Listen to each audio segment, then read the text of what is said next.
একটা টপিক শিখার থেকেও আমার আসলে কি আসে, কতটুকু আসে বা কোনগুলো আসে এটা জানা বেশি প্রয়োজন। আন্ধাগুন্দি প্রিপারেশন নিয়ে লাভ নাই। আমি ধুমায় পড়তেছি পরে ফাটাই ফেলতেছি, পরীক্ষা আসলে পারি না। কেন পারি না? আমি জানি না অ্যাকচুয়ালি কোনগুলো আসে কোনগুলো আসে না। ভোকাবুলারি নিয়ে আলোচনা খেয়াল করবো। ভোকাবুলারির মধ্যে আমাদের কি আছে? ভোকাবুলারির মধ্যে আছে আমাদের সিনোনিয়াম, অ্যান্টোনিয়াম। এখন কথা হচ্ছে ভাইয়া, যারা, আবার বলছি, যারা ঢাকা ভার্সিটির বি ইউনিট এবং সি ইউনিটে পরীক্ষা দিব, খেয়াল করবো, যারা ঢাকা ভার্সিটির বি ইউনিট এবং সি ইউনিটে পরীক্ষা দিব, তারা এই ভোকাবুলারি পড়বো সবার আগে টেক্সট বুক থেকে। টেক্সট বুক যেটাকে আমরা বলি English for today. English for today, কথা বুঝতে পারছি? English for today. English for today বইয়ের যে টেক্সট বুকের যেই ভোকাবুলারি আছে, ঢাকা ভার্সিটির বি এবং সিতে যারা পরীক্ষা দিব তারা 100% এই ভোকাবুলারি গুলো একদম শেষ করে ফেলবো। বিগত 3 থেকে 4 বছরে তাদের ঢাকা ভার্সিটির বি এবং সিতে টেক্সট বুকের বাইরে থেকে ভোকাবুলারি আসে নাই। তার মানে টেক্সট বুকের ভোকাবুলারি গুলা মোস্ট ইম্পর্টেন্ট দিয়ে পড়তে হবে। যারা নার্সিং এবং মেডিকেলে পরীক্ষা দিব, যারা নার্সিং এবং মেডিকেলে পরীক্ষা দিব, তারা ভোকাবুলারি গুলো পড়বো health and treatment related. Health and treatment related যে ভোকাবুলারি গুলো আছে, এই ভোকাবুলারি গুলো পড়বো। আপনারা কষ্ট করে ঢাকা এই টেক্সট বুকের ভোকাবুলারি পড়া নিজের ব্রেনকে প্রেশারাইজ করেন না, নিজের ব্রেনের উপরে এক্সট্রা প্রেশার নিয়েন না। কথা বুঝতে পেরেছি? সেকেন্ড, এখন কথা হলো ভাইয়া ভোকাবুলারি একটা লিস্ট করে দিন। ভাইয়া লিস্ট কেন দেবো? ভোকাবুলারি পরে স্পেশাল লেকচার শিট দেবো আপনাদেরকে। কথা বুঝতে পেরেছেন? ভোকাবুলারি যে মুখস্থের যে জিনিসগুলো আছে এইগুলার উপর হচ্ছে আমি এক্সট্রা লেকচার শিট দেবো, টেনশন করার দরকার নাই। আর প্রাইভেট ইউনিভার্সিটির জন্য ভাইয়া শিলামণি, প্রাইভেট ইউনিভার্সিটির জন্য আপনি পড়বেন র্যান্ডম ভোকাবুলারি। র্যান্ডম ভোকাবুলারি কোনগুলা? র্যান্ডম ভোকাবুলারি হচ্ছে যেগুলো সিম্পল ভোকাবুলারি, কঠিন অর্থগুলো না, একদম আমরা যেটাকে বলি হচ্ছে ভার্সন 1 টাইপ ভোকাবুলারি বা টাইপ 1 টাইপ, ইজি যে ভোকাবুলারি গুলো আছে এই ভোকাবুলারি গুলা। এখন কথা হলো, যারা ভাইয়া আমরা বিউপিতে পরীক্ষা দিব, বিউপিতে পরীক্ষা দিব, তাদের জন্য এই বিউপিতে প্রত্যেক বছর যে ভোকাবুলারি গুলো আসে, এই ভোকাবুলারি গুলো একটু হার্ড হয়, একটু কঠিন হয়। কথা বুঝতে পেরেছি? এখন সেই কঠিন ভোকাবুলারির জন্য আমি একটা এক্সট্রা ভোকাবুলারি শিট দিব। আপনাদের টেনশন করার দরকার নাই, আপনারা জাস্ট ওইটা ফলো করবেন। আই হোপ যে আমার কথাটা আপনারা বুঝতে পেরেছেন, আমি কি বুঝাইছি বা কি বলেছি। তো যারা ঢাকা ভার্সিটির বি অথবা সিতে পরীক্ষা দিব, অথবা যারা আর ইউতে পরীক্ষা দিব, তারা টেক্সট বুকের ভোকাবুলারি গুলো একবার কণ্ঠস্থ করবো। যারা আমরা নার্সিং বা মেডিকেলে পরীক্ষা দিব, তারা হেলথ এবং ট্রিটমেন্ট রিলেটেড ভোকাবুলারি গুলো পড়বো। আচ্ছা, তারপরে হচ্ছে যারা নর্মালি প্রাইভেট অন্যান্যগুলোর জন্য পড়বো, তারা র্যান্ডম গুলো পড়বো, ইজি গুলো পড়বো। আর যারা ভিউপির জন্য, তাদের জন্য একটু হার্ড পড়তে হবে, ওইটার জন্য আমি একটা এক্সট্রা করে ভোকাবুলারি লেকচার শিট প্রোভাইড করবো। আচ্ছা ভাই, আমার এমনিতেই ভোকাবুলারি মনে থাকে না। ভোকাবুলারি যে মনে ব্যাপারটা হচ্ছে পড়বেন, ভুলবেন, পড়বেন, ভুলবেন, পড়বেন। আবারও বলছি, পড়বেন, ভুলবেন, পড়বেন, ভুলবেন, আবারও পড়বেন। এটাই ভোকাবুলারি পড়ার সিস্টেম। আপনি একবার পড়েছেন, ভুলে গেছেন, আবার পড়েন নাই, ভুলে গেছেন, শেষ, ওইখানে এটা ফিনিশড। পড়েছেন, ভুলেছেন, আবার পড়বেন, আবার ভুলবেন, আবার পড়বেন। কথা বুঝতে পেরেছেন? এটাই হচ্ছে একমাত্র ভোকাবুলারি পড়ার ওয়ে। আর আরেকটা ওয়ে হচ্ছে ভোকাবুলারি পড়ার অনেক বেশি না করে ডেইলি 5টা থেকে 10টা করে পড়া। ডেইলি 5টা থেকে 10টা ভোকাবুলারি পড়া, এক সপ্তাহ পরে 7 দিনে যদি 10টা করে পড়েন 70টা ভোকাবুলারি হবে। এই 70টা ভোকাবুলারি আবার একসাথে রিভাইজ করা। কথা বুঝতে পেরেছেন? দেখবেন অটোমেটিক 2 সপ্তাহ পরে আবার 140টা ভোকাবুলারিকে একসাথে রিভাইজ করা, দেখবেন আপনার ভোকাবুলারি অটোমেটিক মাথায় থাকছে।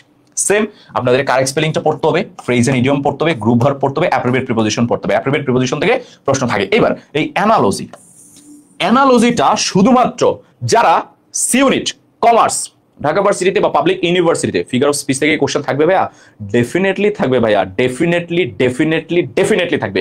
আমি ফিগার অফ স্পিচের উপর আলাদা করে একটা ক্লাস নিব। ফিগার অফ স্পিচের আরেক নাম হচ্ছে লিটারারি টার্মস। আমি লিটারারি টার্মস বা ফিগার অফ স্পিচের উপর একটা ক্লাস নিব, কারণ এই ফিগার অফ স্পিচ থেকে প্রত্যেক বছর প্রশ্ন থাকে। ফিগার অফ স্পিচ কি? ফিগার অফ স্পিচ হচ্ছে ইংরেজ সাহিত্যিকরা কিছু ভাষা ব্যবহার করে, কিছু ল্যাঙ্গুয়েজ ব্যবহার করে, যে ল্যাঙ্গুয়েজগুলো সাহিত্যে ব্যবহার হয়, নর্মালি ব্যবহার হয় না, ওইগুলোকে আমরা বলি ফিগার অফ স্পিচ। ওইটা থেকে আমাদের প্রশ্ন আসে, আমাদের পড়তে হবে, ভালোভাবে পড়তে হবে। এবং যারা মেডিকেল, তাদের কোশ্চেনের মধ্যে, যেমন আমি যদি মেডিকেল বলি, আমি যদি ভার্সিটি বলি, আমি নার্সিং বলি, আমি দেখি নাই যে কোনোটার মধ্যে যে ফিগার অফ স্পিচ থেকে প্রশ্ন আসছে না, প্রত্যেকটার মধ্যে আসতেছে। তার মানে এটা সবার জন্যই গুরুত্বপূর্ণ। তারপরে খেয়াল করবো, এই অ্যানালজিটা শুধু কারা পড়বো? যারা ঢাকা ভার্সিটির বিজনেস স্টাডিজ ডিপার্টমেন্ট বা সি ইউনিট, কমার্সে পরীক্ষা দিব, অথবা যাদের টার্গেট বিউপির FRSS অথবা FSSS, এই দুইটা ডিপার্টমেন্টে যারা পরীক্ষা দিব, তাদের এই অ্যানালজি পড়তে হবে। কথা বলছি, যারা বিউপিতে পরীক্ষা দিব, বিউপিতে 1-2টা অ্যানালজি সবার জন্য থাকে, মানবিকের জন্য থাকে, কমার্সের জন্য থাকে। আর বিউপির বাইরে আর কোনো ভার্সিটিতেই মানবিকের জন্য বা নার্সিং এ বা মেডিকেলে কথা হচ্ছে অ্যানালজিটা আসে না, আসে শুধুমাত্র যারা কমার্সের স্টুডেন্ট তাদের জন্য। ভাইয়া অ্যাপ্রোপ্রিয়েট প্রিপোজিশন কতগুলো পড়বো? আমি যতগুলো দিব শুধু ততগুলোই পড়বেন, বাইরে কিছু পড়ার দরকার নেই। আমি যতগুলো দিব ততগুলোই পড়বেন, এর বাইরে পড়ার দরকার নেই। আচ্ছা, এবার ভাইয়া রাজশাহী ইউনিভার্সিটির জন্য অবশ্যই গুরুত্বপূর্ণ ভাইয়া। এবার আসেন ট্রান্সলেশন। ট্রান্সলেশনটা আমি ভোকাবুলারিতে লিখছি, যদিও ট্রান্সলেশন তার দুইটা পার্টে আসে। একটা হচ্ছে যারা, খেয়াল করবো,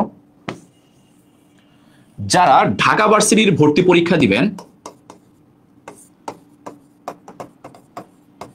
যারা ঢাকা ইউনিভার্সিটিতে ভর্তি পরীক্ষা দিবেন তাদের রিটেন পার্টে ট্রান্সলেশন আসে। খেয়াল করবো, তাদের রিটেন পার্টে ট্রান্সলেশন, স্পেশালি যারা সি ইউনিট বা যারা কমার্স, তাদের জন্য ট্রান্সলেশন অনেক অনেক অনেক বেশি গুরুত্বপূর্ণ। এবং সেকেন্ড, ভাই সিটগুলোর পিডিএফ কি আগে দিয়ে দিবেন নাকি পরে দিবেন? যেদিন ক্লাস হবে ওই দিন দিব। ভোকাবুলারিগুলো আগে থেকে দিতে থাকবো এবং ভোকাবুলারিগুলো আগে থেকে দিয়ে একটার উপর করে পরীক্ষা নিতে থাকবো। আপনারা, আমি দিয়ে রাখবো, আপনারা পড়বেন না তা তো হবে না। আমি দিব, আপনারা পড়বেন, ওইটার পর আমি একটা পরীক্ষা ডেট দিব, আপনারা পরীক্ষা দিবেন। কথা বুঝতে পেরেছেন? পরীক্ষায় খারাপ করা যাবে না, তাহলে খবর আছে, পরীক্ষায় ভালো করতে হবে। সেকেন্ড আসেন, যেটা বলছিলাম রিটেনের জন্য, এখন কাহিনী আরেকটা ব্যাপার আছে। রিটেনের জন্য ট্রান্সলেশনটা অনেক বেশি গুরুত্বপূর্ণ, যদি সরাসরি ট্রান্সলেশন নাও আসে। কেন? কারণ আমরা যে ফ্রি হ্যান্ড রাইটিংটা পড়ি না, এই ফ্রি হ্যান্ড রাইটিং এর বেসিকটা হচ্ছে ট্রান্সলেশন। আপনি যদি ট্রান্সলেশন না পারেন, আপনার ফ্রি হ্যান্ড রাইটিং কখনোই ডেভেলপ হবে না। তার মানে আপনি রিটেনে ভালো করার জন্য আপনাকে 100% যারা ঢাকা ভার্সিটিতে ভর্তি পরীক্ষা দিব, তাদের রিটেনে ভালো করার জন্য 100% ট্রান্সলেশনটা অনেক ভালো করে পড়তে হবে। এই জন্য আমি ট্রান্সলেশনের উপরে একাধিক ক্লাস নেব, একাধিক ক্লাস আমি নিব। আমি সি ইউনিট, যারা সি ইউনিট ভাইয়া 100% ট্রান্সলেশনের কোনো বিকল্প নাই যদি রিটেনে পাস করতে চাও। সেকেন্ড হচ্ছে যারা ভাইয়া নার্সিং এ পরীক্ষা দিব, ভাইয়া আপনাদের একটা ট্রান্সলেশন মাস্ট, একটা ট্রান্সলেশন মাস্ট 100% থাকবে। সো আপনাকে অবশ্যই ট্রান্সলেশন পড়তে হবে। কথা বুঝতে পেরেছেন? এখন আপনাকে যে ট্রান্সলেশনটা পড়তে হবে, ওই ট্রান্সলেশনটা নর্মাল ট্রান্সলেশন থেকে একটু আলাদা। আপনাকে যে ট্রান্সলেশনটা পড়তে হবে, যারা নার্সিং এ পরীক্ষা দিবেন অথবা সিইউতে বা গুচ্ছতে পরীক্ষা দিবেন, তাদের যে ট্রান্সলেশনটা আসে ওটা গদবাদা ট্রান্সলেশন আসে, নয় যেটা আমরা সচরাচর ইউজ করি এই টাইপের ট্রান্সলেশন। ওইটা পারার থেকে বা প্র্যাকটিসের থেকে বা শিক্ষার থেকেও পড়াটা বেশি গুরুত্বপূর্ণ।